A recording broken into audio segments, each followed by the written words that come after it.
जय हिंद, वंदे मातरम। साथियों, स्वागत है आप सभी का सक्सेस वर्ल्ड एमसीक्यू चैनल पर। बिहार पुलिस कांस्टेबल की नई भर्ती के लिए आज की इस वीडियो में प्रैक्टिस सेट नंबर 9 चलेगा, जिसमें हम लोग जीके जीएस के 50 अति महत्वपूर्ण प्रश्नों को कवर करेंगे। तो फटाफट से आप सभी लाइव में जुड़ जाइए। सभी को गुड इवनिंग। तो चलिए, फर्स्ट क्वेश्चन आपके सामने है।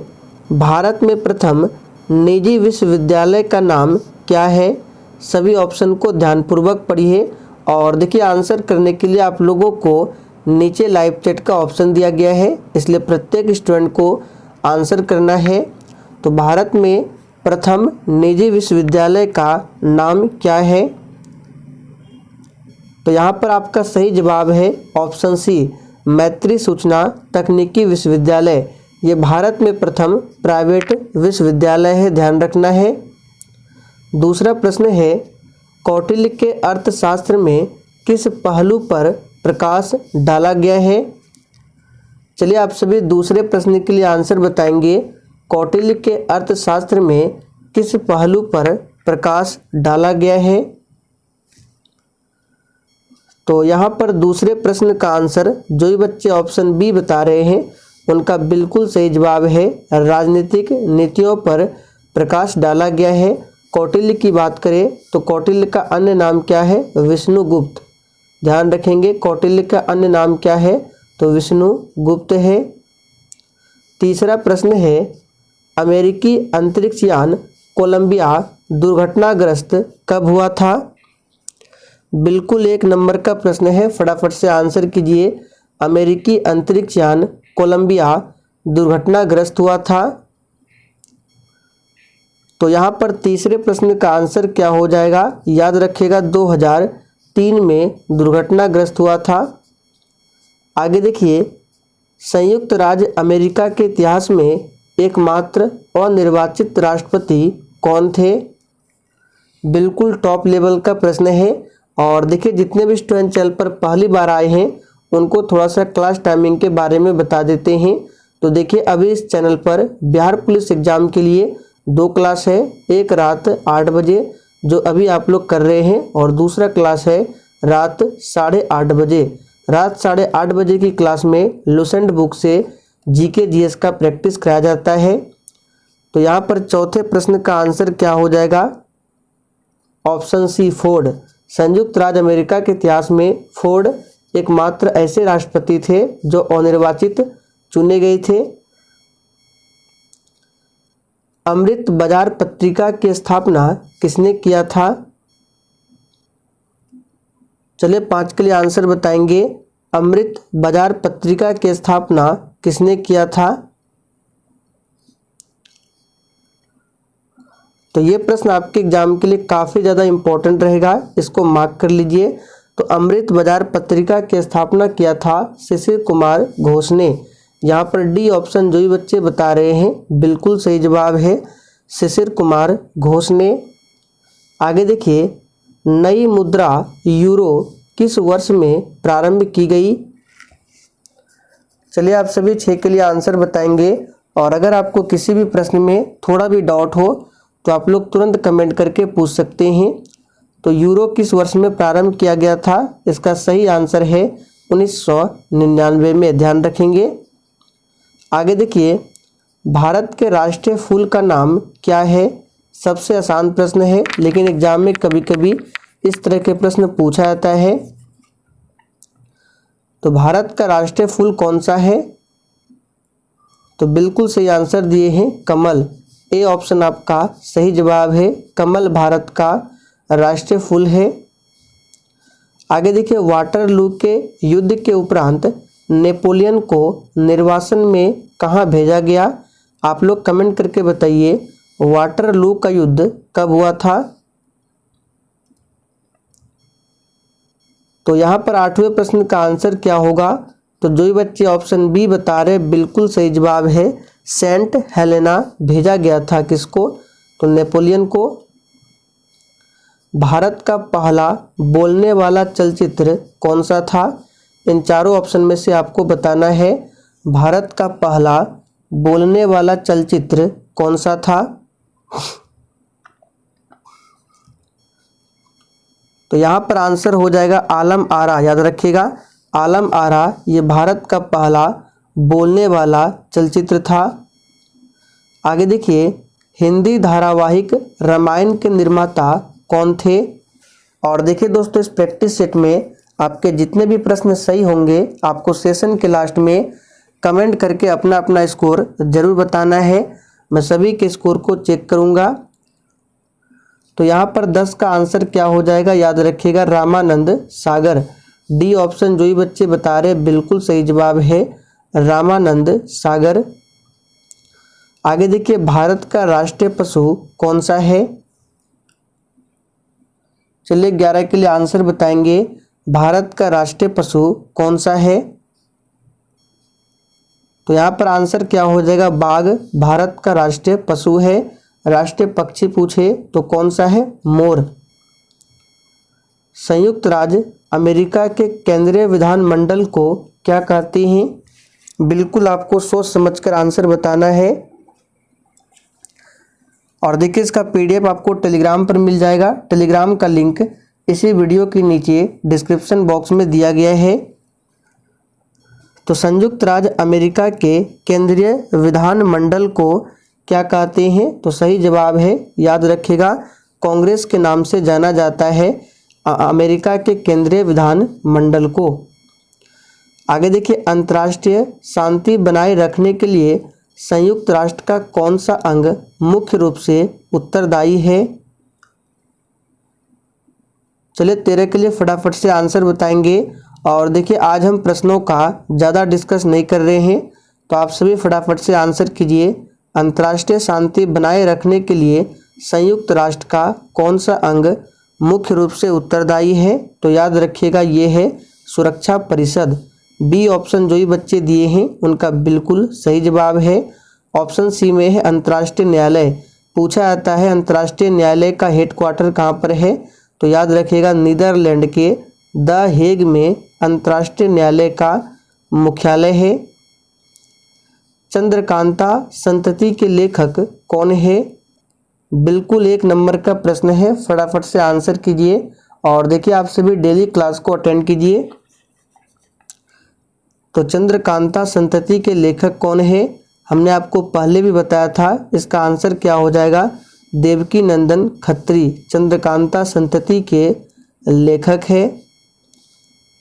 सर्वप्रथम किस फिल्म अभिनेता को राज्यसभा का सदस्य मनोनीत किया गया था? बहुत ही शानदार लेवल का प्रश्न है, आंसर बताइए। तो सबसे पहले किस फिल्म अभिनेता को राज्यसभा का सदस्य मनोनीत किया गया था? तो याद रखिएगा, पृथ्वीराज कपूर को। यहाँ पर डी ऑप्शन आपका सही जवाब है। अब देखिए, राज्यसभा की बात करें तो सबसे पहले आपको ध्यान रखना है, राज्यसभा ये अस्थाई सदन है, ये कभी भी भंग नहीं होता है। राज्यसभा को उच्च सदन कहा जाता है, अपर हाउस कहा जाता है। और राज्यसभा के सदस्यों का कार्यकाल 6 वर्षों का होता है। और राज्यसभा का सदस्य बनने के लिए उम्र सीमा जो है 30 वर्ष होने चाहिए, ध्यान रखेंगे। नई दिल्ली के अंबेडकर स्टेडियम में कौन सा खेल खेला जाता है?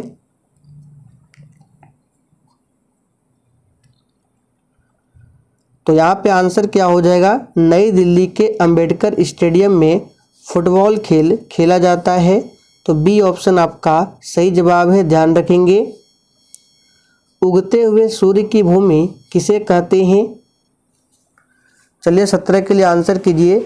उगते हुए सूर्य की भूमि किसे कहते हैं? तो यहाँ पर जो ही बच्चे ऑप्शन सी बता रहे हैं बिल्कुल सही जवाब है। जापान को उगते हुए सूर्य की भूमि कहा जाता है, ध्यान रखेंगे। जापान की राजधानी कहाँ है? तो टोक्यो। याद रखिएगा, जापान की राजधानी टोक्यो है। नॉर्वे की राजधानी कहाँ है? तो ओस्लो, इसे भी ध्यान रखेंगे। नॉर्वे की राजधानी कहाँ है? ओस्लो। चीन की राजधानी कहाँ है? बीजिंग है। न्यूजीलैंड की राजधानी कहाँ है? तो वेलिंगटन, सभी को ध्यान रखेंगे। कोल्ट किसके आविष्कार के लिए विख्यात है? चलिए 18 के लिए आंसर बताइए। कोल्ट जो है ये किसके आविष्कार के लिए विख्यात है? तो याद रखिएगा यहाँ पे सही आंसर है रिवॉल्वर। रिवॉल्वर के आविष्कार के लिए ये कोल्ट विख्यात है। किसने कहा, इस प्रश्न पर सबसे पहले आप लोग मार्क कीजिए, एग्जाम के लिए इम्पोर्टेंट है। किसने कहा मनुष्य स्वतंत्र पैदा होता है लेकिन वह सदैव बंधन से जकड़ा रहता है? तो ये स्टेटमेंट किसका है? तो याद रखिएगा यहाँ पे सही आंसर है रूसो ने कहा था। आगे देखिए, भारत की महान सुपुत्री पुरस्कार किसे दिया गया है?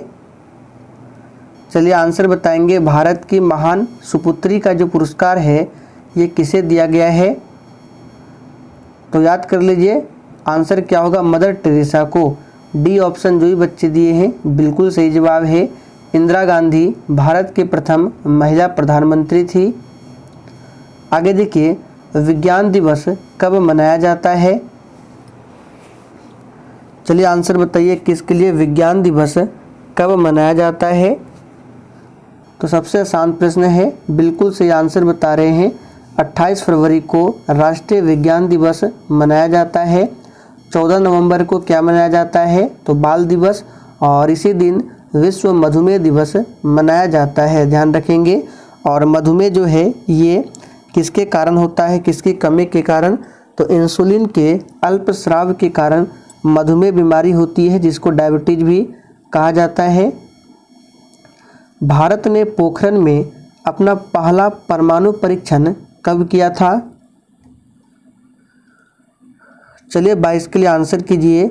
भारत ने पोखरण में अपना पहला परमाणु परीक्षण कब किया था? तो याद रखिएगा 1974 में। यहाँ पर बी ऑप्शन जो भी बच्चे दिए हैं बिल्कुल सही जवाब है। आगे देखिए, पाथ फाइंडर किस ग्रह पर उतरा था? चलिए 23 के लिए आंसर बताएंगे। पाथ फाइंडर किस ग्रह पर उतरा था? तो यहाँ पर आंसर क्या हो जाएगा, बी, मंगल ग्रह पर उतरा था पाथ फाइंडर, ध्यान रखेंगे। अब देखिए यहाँ पे बुध ग्रह की बात करें तो सौर मंडल का सबसे छोटा ग्रह है बुध ग्रह, और ये सूर्य से सबसे नज़दीक का ग्रह है कौन? तो याद रखिएगा बुध ग्रह। सौर मंडल का सबसे बड़ा ग्रह पूछे तो ये बृहस्पति ग्रह है, और बृहस्पति ग्रह का ये एक उपग्रह ज्ञानीमीड, जो कि सौर मंडल का सबसे बड़ा उपग्रह है ज्ञानीमीड, याद रखेंगे। सौर मंडल का सबसे गर्म ग्रह पूछे तो शुक्र ग्रह सौर मंडल का सबसे गर्म ग्रह है, और ये पृथ्वी से सबसे नज़दीक है। लेकिन सूर्य से सबसे नज़दीक पूछे तो बुध ग्रह है। संयुक्त राष्ट्र संघ के सभी सदस्य राष्ट्रों का प्रतिनिधित्व होता है महासभा में, सुरक्षा परिषद में, न्यास परिषद में, या फिर इनमें से कोई नहीं। प्रश्न को ध्यान से पढ़िए, पूछा जा रहा है संयुक्त राष्ट्र के जो सभी सदस्य हैं ये प्रतिनिधित्व होता है कहाँ पर? महासभा में, सुरक्षा परिषद में, या फिर न्यास परिषद में। तो याद रखिएगा यहाँ पर सही आंसर हो जाएगा महासभा में। स्विट्जरलैंड के राष्ट्रीय विधानमंडल को क्या कहते हैं? अभी थोड़ी देर पहले हम लोगों ने देखा था संयुक्त राज्य अमेरिका के केंद्रीय विधानमंडल को क्या कहते हैं? तो कांग्रेस। यहाँ पे पूछा जा रहा है स्विट्जरलैंड के राष्ट्रीय विधानमंडल को क्या कहते हैं? तो यहाँ पर आंसर क्या हो जाएगा, याद रखिएगा फेडरल असेंबली। और डायट जो है ये किस देश की संसद का नाम है पूछा जाता है? तो याद रखिएगा जापान देश की संसद का नाम क्या है? डायट। निम्नलिखित में से कौन एक टैंक भेदी प्रक्षेपास्त्र है? चलिए आंसर बताइए, निम्नलिखित में से कौन एक टैंक भेदी प्रक्षेपास्त्र है? तो याद रखिएगा ये है नाग। आगे देखिए, फिल्म बैंटेड क्वीन में मुख्य भूमिका किसने निभाई थी? तो यहाँ पर आंसर क्या हो जाएगा, याद रखिएगा फिल्म बैंटेड क्वीन में मुख्य भूमिका किसने निभाई थी? तो सही आंसर है सीमा विश्वास ने। स्पेन का राष्ट्रीय खेल क्या है?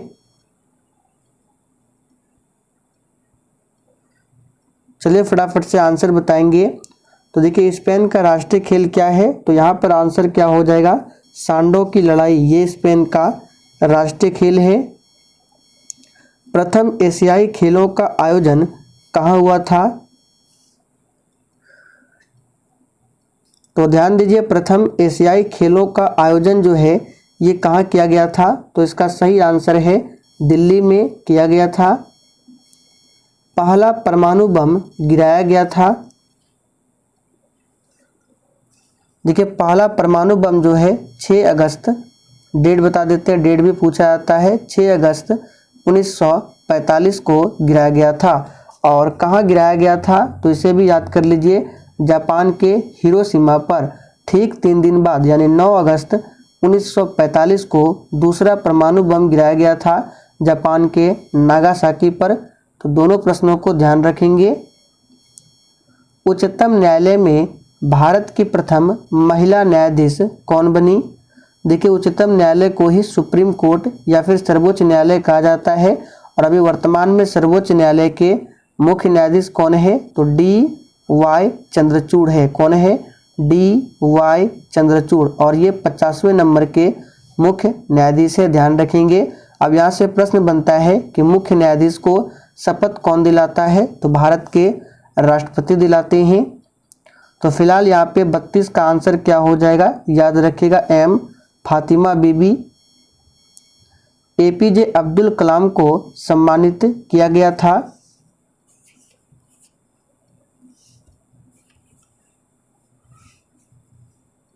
तो यहाँ पर आंसर क्या हो जाएगा बताइए, APJ अब्दुल कलाम को सम्मानित किया गया था।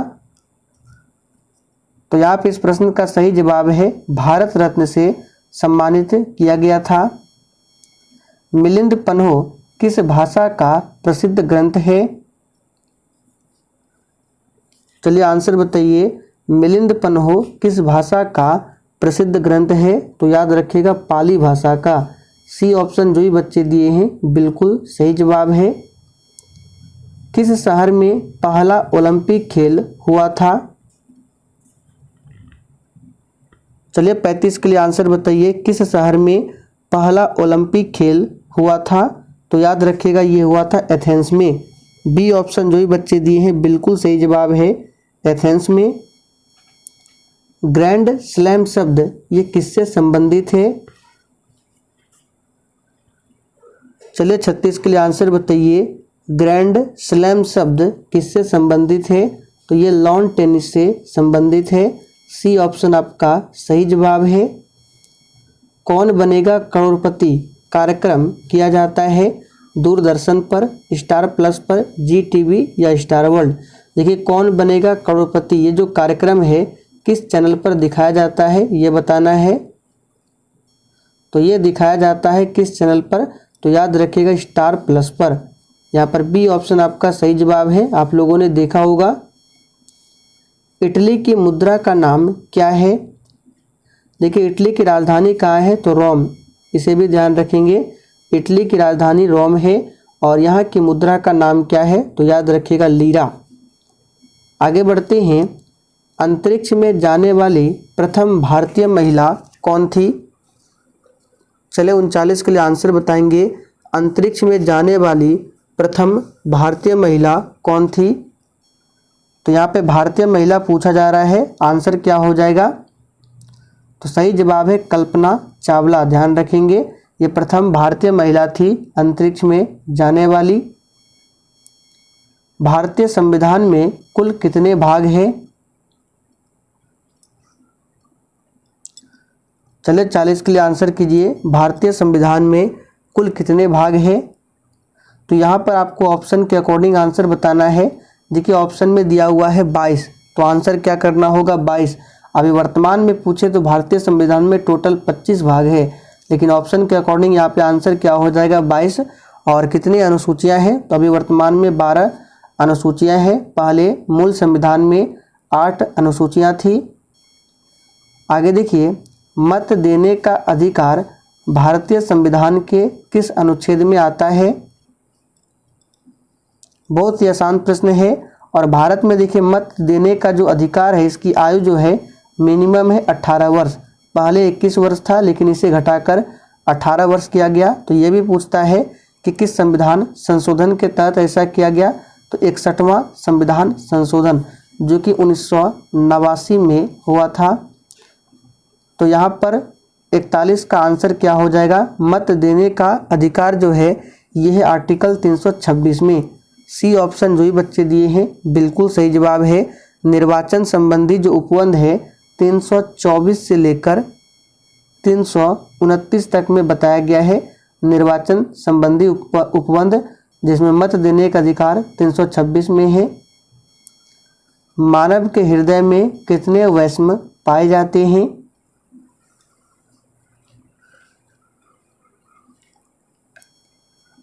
तो दोस्तों ध्यान दीजिए, मानव के हृदय में कितने वैष्णव पाए जाते हैं, तो यहाँ पर आंसर क्या हो जाएगा, 4 वैष्णव पाए जाते हैं। ग्लूकोज का सूत्र क्या है, चलिए आंसर बताइए, ग्लूकोज का सूत्र क्या है।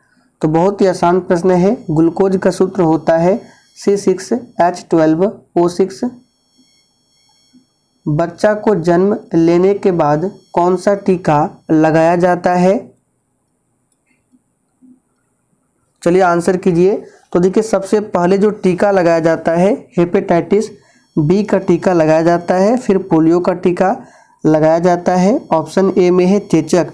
तो चेचक के टीके का आविष्कार किसने किया था, एडवर्ड जेनर ने। डेयरी फार्म में किसका उत्पादन होता है, और देखिए जिसने अभी तक सेशन को लाइक नहीं किया है तो फटाफट से आप सभी सेशन को लाइक करें। तो डेयरी फार्म में किसका उत्पादन होता है, दूध का उत्पादन होता है। विद्युत चुंबक बनाया जाता है, चलिए 46 के लिए आंसर बताइए, विद्युत चुंबक बनाया जाता है। तो देखिए दोस्तों विद्युत चुंबक जो है ये बनाया जाता है, ध्यान रखेंगे। यहाँ पर आंसर क्या हो जाएगा, ऑप्शन बी, नरम लोहे से बनाया जाता है। ऊष्मागतिकी का जो प्रथम नियम है ये जिस संरक्षण नियम के ऊपर आधारित है वह है, चलिए आंसर बताइए फटाफट से। तो देखिए ऊष्मागतिकी का जो प्रथम नियम है ये आधारित है ऊर्जा के नियम पर। यहाँ पर आंसर क्या हो जाएगा, ए ऑप्शन। आगे देखिए वर्षा की बूंदें गोलाकार किस कारण से होती है, तो बहुत ही सिंपल है, वर्षा की बूंदें गोलाकार होने का कारण है पृष्ठ तनाव। आगे देखिए निम्न में कौन सा तत्व है,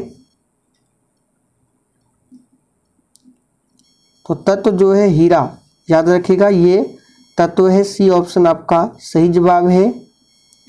स्थिर ताप पर गैस के निश्चित द्रव्यमान का आयतन कम करने पर दाब क्या होगा, तो इस प्रश्न को हमने पहले भी आपको बताया था। स्थिर ताप पर गैस के निश्चित द्रव्यमान का आयतन जब कम करेंगे तो दाब बढ़ेगा। तो याद रखिएगा सी ऑप्शन आपका सही जवाब है, बढ़ेगा। तो चलिए आज के लिए इतना ही। सेशन पसंद आया हो तो सेशन को लाइक करके और सेशन को अधिक से अधिक दोस्तों के साथ ज़रूर शेयर करें।